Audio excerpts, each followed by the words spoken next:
Hey, what's up there, YouTubers? Adjuvant Synergy coming to you guys here today with another deck tech. So today we are taking a look at a standard build, and it is Oros tokens. Now, the name Oros comes from the combination of Boros and Orzhov, so it's kind of like an unofficial name for the color combination of red, white, and black. And there's no real concrete name for it that's out there, so it's pretty much just preference with whatever anybody likes to call it. But with this build, it is a token generating build, so we have the token production on top of some other creatures that are pretty powerful that we are using in this deck. Ultimately, this isn't like a traditional token deck in that it's going to be a beatdown deck. This deck is much more defensive than anything else up against like other aggro variants, other decks that are pumping out creatures constantly and putting them out onto the battlefield.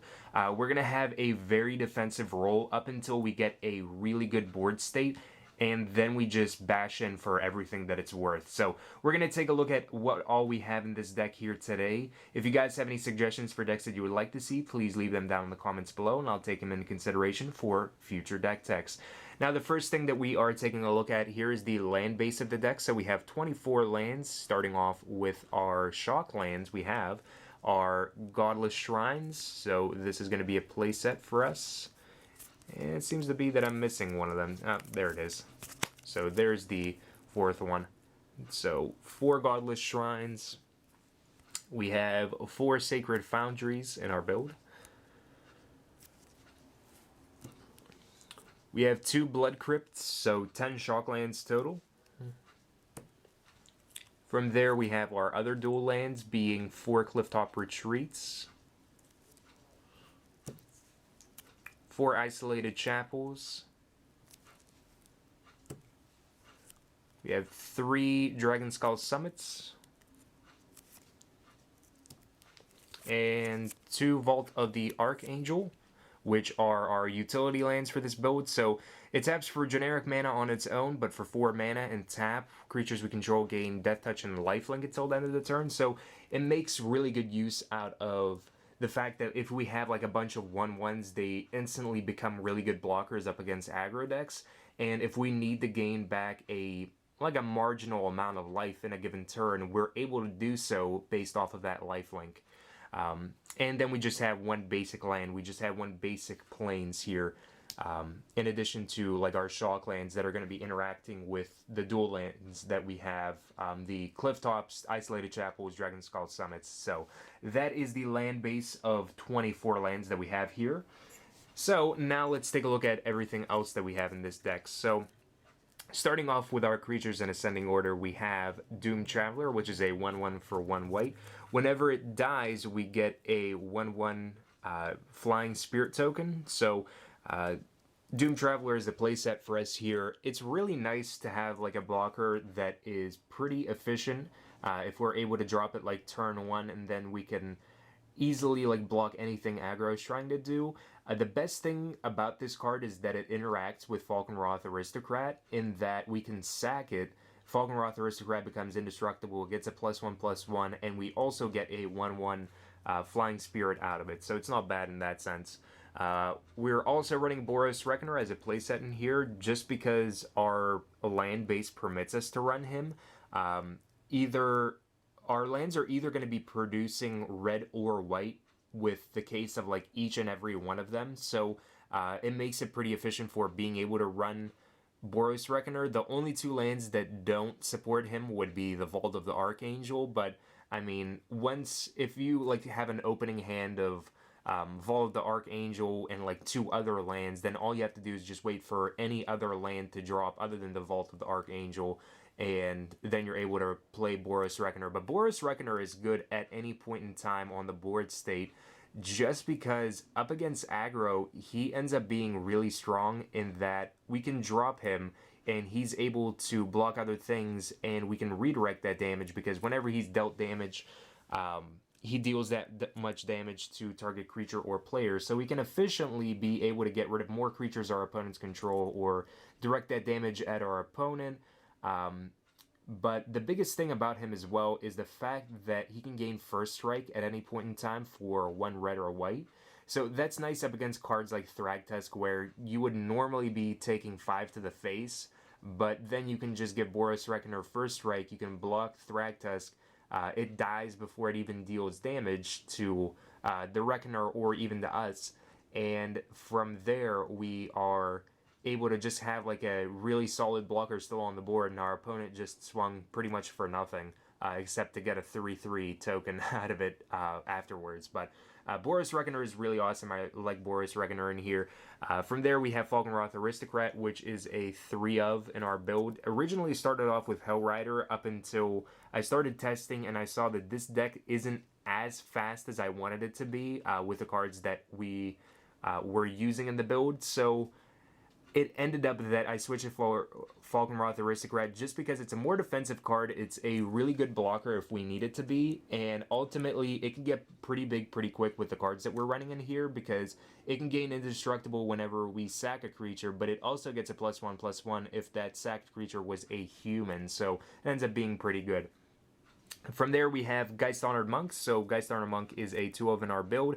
It's a 5-cost card with Vigilance, Power, and Toughness equal to the number of creatures we control, and whenever it enters the battlefield, we get 2 1/1 white spirit creature tokens onto the battlefield. So Geist-Honored Monk is another card that's going to interact well with Falkenrath Aristocrat if we want to sack it, but ultimately, with a card that has its power and toughness depend on the amount of creatures that we have, it can get really enormous in terms of power and toughness, and having Vigilance is going to be really awesome just because it can swing in and it can still remain a blocker for us, which is something that is perfect in our type of build where we don't really want to commit with swinging with all of our creatures up against like other aggro based builds. We want to keep stuff back. We want to be able to not let aggro through, and Geist-Honored Monk is one of the best ways to be able to do that.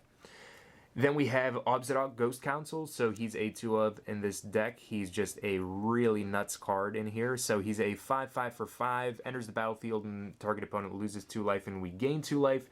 At our end step, we can exile him. If we do, he comes back at the beginning of our next upkeep, and he has haste. So ultimately, if we have a kind of packed board state where both ends have things, but nobody can really swing in, Obzedat ends up being really good just because he hits the board, we gain 2 life, they lose 2 life, then we can exile him and just keep on repeating with that if nothing's going on, and we can just kind of drain our opponent or give ourselves a really nice cushioned life total while nothing is going on. From there we have Sorin, Lord of Innistrad. So he's a 3-of, and I like Sorin in this deck just because he's a really tremendous token generator for us. If we want to have a defensive role, he can create all the black tokens that we want, all the 1/1 black vampires with lifelink. But if we want to have a more aggressive approach, his -2 creates emblems where our creatures are going to get +1/+0, and the emblems do stack. So it's a nice way to kind of transition between having that aggro approach and being able to still keep like a defensive approach if need be. So Sorin is really good in this deck. His -6 also lets us get rid of up to 3 target creatures or planeswalkers. So he destroys them and they return from the graveyard onto the battlefield under our control, which is really awesome. From there we have our token generators. So we have Gather the Townsfolk, which is a playset for us. So it puts 2 1/1 white humans onto the battlefield, 5 of them if Faithful Hour is met. That is if we have 5 or less life. So it's good in that we're able to make a ton of 1/1 creatures if we're in that position where we're at 5 or less life. But ultimately, it's another card that interacts with Falkenrath Aristocrat, where the Gather the Townsfolk tokens may be used as blockers, but after we declare them as blockers, unless our opponent has a trample creature, we can sack them into Falkenrath Aristocrat. The creatures which the tokens we're blocking aren't going to get through unless they have trample. And the Falkenrath Aristocrat gains indestructible and gets a little bit bigger. So it's a really nice interaction to have between the Aristocrat and the Townsfolk tokens, but ultimately it's just another way to like cushion the board state, not take as much damage against aggro, and if we're playing against something that doesn't have a lot of creatures, we're able to swing in pretty early on. From there we have Lingering Souls. So it's another really powerful token generator for our deck.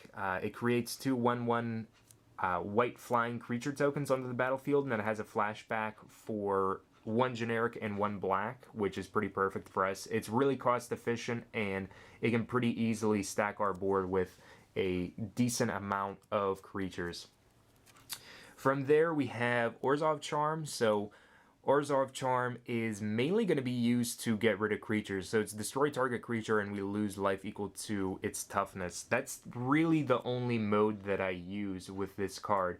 You can also use it to bounce back one of your creatures. So return target creature you control and all auras attached to it to its owner's hand, which we don't have any auras in here. But Orzhov Charm can bounce something back like Geist-Honored Monk so we can recast it and get 2 more 1/1s. We can also return target creature card with converted mana cost 1 or less from our graveyard, which would be like Doomed Traveler. So we can return that to the battlefield, and like if we want, we can sack it into Falkenrath Aristocrat to give it indestructible until the end of the turn and make it a little bit bigger. So that's something you can do, but the more traditional thing to do with Orzhov Charm is just get rid of a creature. That's the biggest thing that we have it in here for. From there, we have Intangible Virtue. So it's an enchantment that gives our token creatures +1/+1 in Vigilance. I'm running this as a play set in here because we do still have a very heavy amount of tokens that we can produce. And then we have Brimstone Volley. So Brimstone Volley is a 3-of for us here. So deals 3 damage to target creature or player, and with Morbid, it deals 5 damage to that creature or player instead if a creature died this turn. So it's a nice way to kind of transition between having our defensive role and being really just blowout aggressive once we start swinging in with things. If our opponent blocks something and something happens to die, or if we sack something into our Falkenrath Aristocrat to give it indestructible or a buff, our Brimstone Volley is going to trigger off with Morbid, and we're going to be able to bash in and deal a lot of damage pretty effectively. So that is the main board that we have here. Let's take a look at the sideboard. Alright, so for our sideboard in this deck, we're starting off with Slaughter Games. So Slaughter Games is a 3-of, and I have a pretty decent amount of 3-ofs in terms of the sideboard cards that I'm using. But Slaughter Games is definitely one that I wanted to pack into the sideboard to have as a 3-of. It can't be countered by spells or abilities, and we name a non-land card, search target opponent's graveyard, hand, and library for any number of cards with that name, and then we exile them. So with Slaughter Games, it's a perfect card to have up against the mid-range matchups and the control matchups, where we're able to get rid of their cards that would traditionally give us a little bit of grief. In the mid-range matchups, it would be cards like Thragtusk that would allow them to gain a pretty decent amount of life effectively and consistently. Against the control matchups, it would be cards like Sphinx's Revelation that would allow them to fill their hand with a lot of cards, gain back a lot of life, and potentially draw into board wiping elements and anything else that could be able to throw us off of our game. So Slaughter Games ends up letting us search for any cards that will keep our opponent in the game or would be classified as bombs in their builds. So 3-ofs for that. We have Assemble the Legion in this deck as well, so I'm running it as a 2-of, and this is a card that I actually like to side in over Geist-Honored Monk. And it would be for like the more slower type of builds like Control and like Jund mid-range. So with those types of decks, Assemble the Legion ends up being pretty good because they can get rid of our Geist-Honored Monk pretty easily. It's not really like a big thing to be able to get rid of Geist-Honored Monk, and then we're just kind of left with our 1/1s, or if they like use Bonfire of the Damned, they can get rid of everything effectively. For Control, they can use Supreme Verdict and just get rid of everything, and we're kind of stuck with nothing. But with Assemble the Legion, it's a 5-cost enchantment, so it's out of their range of Abrupt Decay. And with Control, they can use like Detention Sphere, Oblivion Ring, but it's still a card that they're committing to getting rid of that and not something else that we could potentially play. But Assemble the Legion is really good because every turn we're getting one more creature. So we start off with getting 1 creature at our upkeep, then we get 2 creatures, then we're suddenly getting 3 creatures, and they start stacking. So each turn we're getting more and more creatures that we are putting onto the battlefield. They have haste, so they can either be swingers if we want them to be, or they can just be blockers and we can keep them back up against any other ground threats that our opponents may have. If they're like playing off of like Garruk Primal Hunter and they're making 3/3s or something like that. So Assemble the Legion is really perfect up against the kind of slower decks that we would run into.